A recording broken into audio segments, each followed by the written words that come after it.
Ravi de vous retrouver pour cette édition en langue française dont voici les principaux titres. Les instances sanitaires dans le pays sont préoccupées par l'attitude de certaines personnes qui handicapent la lutte contre la tuberculose.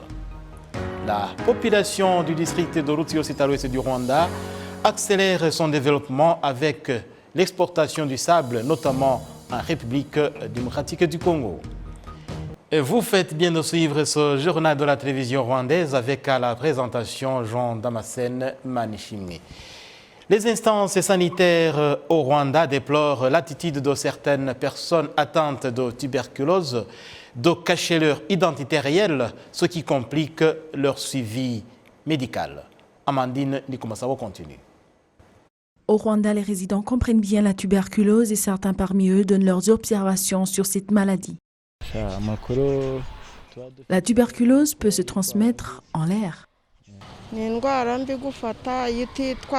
C'est une maladie qui peut emporter la vie de quelqu'un lorsqu'elle n'est pas traitée à temps.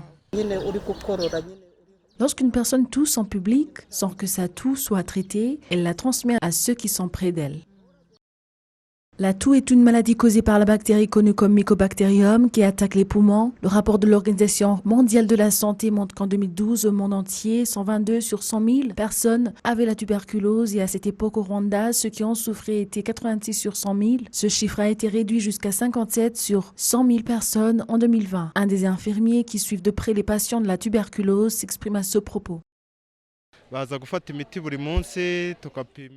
Nous faisons un suivi régulier pour les patients de la tuberculose, leur donnant des instructions en rapport avec ce qui peut renforcer leur immunité. Tout se passe bien, sauf pour les situations dans lesquelles les patients donnent une mauvaise adresse, ce qui fait qu'on perd leur contact.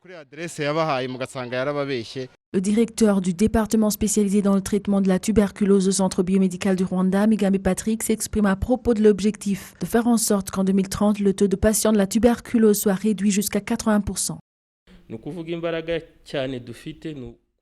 Nous devons fournir plus d'efforts pour éduquer les gens sur les symptômes de la tuberculose. C'est pareil pour traiter les patients de cette maladie. On a besoin de plus d'efforts. Nous pouvons dire qu'au Rwanda, nous avons la chance car le traitement de la tuberculose est gratuit. Par conséquent, tous les Rwandais sont tenus de passer un test de dépistage volontaire de la tuberculose.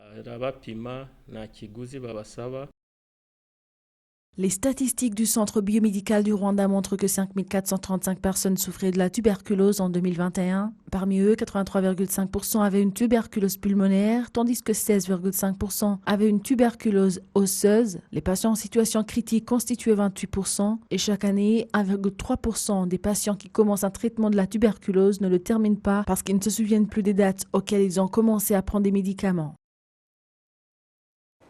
La population du district de Rutshuru, nous sommes à l'ouest du Rwanda, se félicite du développement socio-économique occasionné par l'extraction du sable de construction exporté jusque notamment en République démocratique du Congo.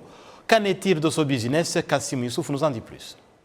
Dans la rivière servant de frontière naturelle entre les secteurs de Kigeyo et Mushonyi, des jeunes hommes extraient du sable qu'un groupe de femmes met dans un paquebot. C'est un grand bateau ayant la capacité de transporter 75 tonnes de sable et il faut entre 2 et 3 jours pour l'embarquement. Ceux qui travaillent dans ce domaine sont heureux du développement socio-économique qu'ils ont réalisé. Grâce à ce travail, je peux subvenir aux besoins de ma famille tout en étant capable de gagner de l'argent. Ce sont les deux principaux avantages. Nous avons la possibilité d'économiser notre argent par téléphone ou d'acheter du bétail. C'est ainsi que nous économisons notre argent. Il nous paie 2500 francs rwandais par jour et je travaille ici depuis 5 ans. Grâce à ce travail, j'ai une assurance maladie et je me suis acheté du bétail.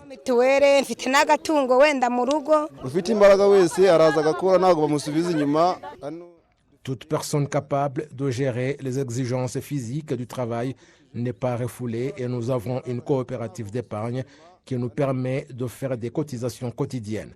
Nous économisons 500 francs et gardons 2000 francs pour les besoins domestiques. Les employés de la société View Lake Travel qui effectuent cette extraction du sable sont tous journaliers et sont payés directement, situation qui ne leur permet pas d'avoir l'opportunité de travailler avec les banques, disent-ils. La direction de cette société dit qu'elle réfléchit à ce que la rémunération de plus de 100 personnes qu'elle emploie soit faite par la banque pour qu'ils aient accès à différents services que proposent les banques, notamment l'accès au crédit. Nous y travaillons pour que la rémunération soit effectuée par la banque et qu'ils puissent avoir accès notamment au fonds Ejoheza. Une personne qui a une épargne de 200 000 francs rwandais peut obtenir un prêt de 100 000 francs et acheter quelque chose qui peut l'aider à générer plus de revenus. Sans flux de trésorerie régulier sur leur compte, aucune banque ne peut leur accorder un prêt et on peut également l'utiliser comme garantie pour obtenir des prêts encore plus importants. C'est évidemment avantageux. Chaque mois, ce bateau embarque au moins 300 tonnes de sable vers le district de Rusizi et la République démocratique du Congo. De base dans la ville de Kigali et les citoyens indiquent qu'ils font de leur mieux pour respecter les instructions du gouvernement du Rwanda d'utiliser physiquement 15% du personnel nécessaire dans les bureaux de travail, tandis que le reste travaille depuis leur domicile. Ces mesures ont été récemment émises par le gouvernement du Rwanda dans le cadre de lutter contre la pandémie de Covid-19. Dans le secteur d'Ondera, en district de Gasabo, dans la ville de Kigali par exemple, un nombre relativement restreint de personnes recherchent différents services dans les bureaux du secteur. Ils disent qu'il s'agit de services accessibles en ligne. Cependant, beaucoup d'autres disent qu'ils sont parfois frustrés par le manque d'Internet pour accéder à ces services. Diverses institutions, y compris des institutions publiques situées dans la ville de Kigali, ont annoncé avoir mis en place les mesures de prévention contre la pandémie de Covid-19. Le Conseil des ministres du 7 janvier courant a décidé que les institutions gouvernementales ne devraient pas utiliser plus de 15% du nombre total des employés dans les bureaux, les autres devant travailler depuis leur domicile. La suite de ce journal, le ministère de l'Agriculture et des Ressources animales indique avoir adopté des stratégies adéquates afin de valoriser la production par le biais de l'interdiction pour les cultivateurs d'écouler les productions avant la récolte. Suivez. Certains vendeurs de produits agricoles dans la ville de Kigali indiquent que la production locale est de bonne qualité, que c'est en provenance de certains pays étrangers, ajoutant que la production de la saison culturelle 2020B a été plus que satisfaisante, notamment celle des graines et de céréales. J'aime vendre la production locale parce que je réalise de bénéfices et il en est de même pour un autre qui la met au marché. C'est pourquoi nous apprécions vendre nos produits locaux. Si on se trompe et qu'on vende des produits en provenance de la Tanzanie par exemple, nous subissons des pertes. Certaines usines de transformation de maïs indiquent que la production qu'elles importaient a diminué. L'entreprise Minimex dit entre autres que le volume de maïs importé en 2019 était de 40% et a diminué jusqu'à 27% en 2020 et à 9% l'année dernière. Il y a environ 450 coopératives avec lesquelles nous travaillons dans différentes parties du pays et les cultivateurs ont réalisé du progrès. Vous comprenez que passer de 40 à 27 jusqu'à 9% sans diminuer ce qu'on fait, mais que la production annuelle augmente, car par exemple, au cours des 2 dernières années, nous sommes passés de 17 000 à 19 000 tonnes. Après avoir visité différents points de vente de produits agricoles dans la ville de Kigali, le secrétaire d'État au ministère de l'Agriculture et des Ressources animales, le professeur Ngabitsinze Jean Chrysostome, a dit que son ministère s'emploie davantage à la lutte contre ce qui acquiert les cultures avant la récolte, ajoutant qu'il faut en outre trouver une solution durable pour la préservation des cultures dans les entrepôts de points de vente.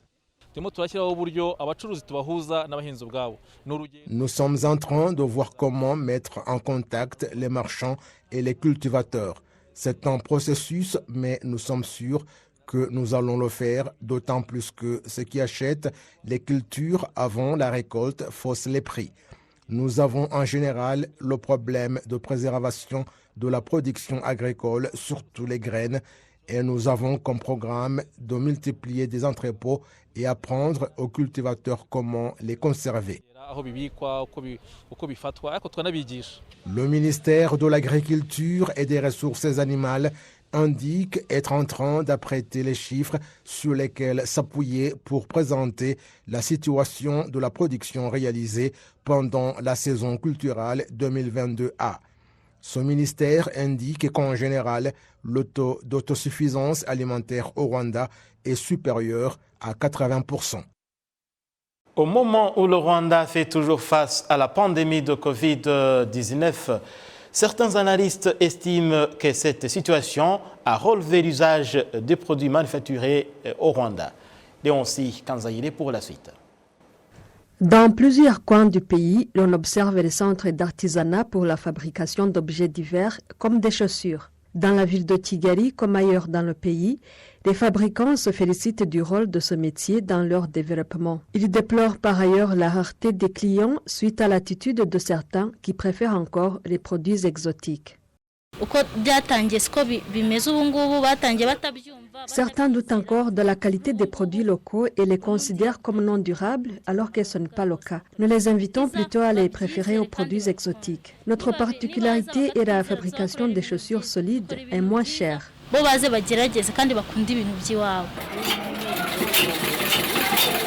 Le secrétaire permanent au ministère du Commerce et des Industries affirme que les Rwandais devraient bien adopter la politique du pays et développer davantage les produits manufacturés au Rwanda. Et à lui d'ajouter que pour le moment, une attention particulière est accordée à la qualité et à la quantité de ces produits. Avec cette politique, nous songeons à augmenter la qualité et la quantité des produits locaux tout en sensibilisant le public afin de limiter les importations. L'apparition de la pandémie de Covid-19 au Rwanda en mars 2020 a une fois de plus montré l'importance de miser sur les produits locaux pour développer le pays et satisfaire les besoins de la population en général, car elle a entraîné la fermeture spontanée de toutes les frontières du pays, une situation qui a sensiblement limité l'importation des produits divers. Et c'est par ici que nous allons clore cette édition. Merci de rester fidèle à la télévision rwandaise. Les programmes continuent sur nos antennes. À la prochaine occasion.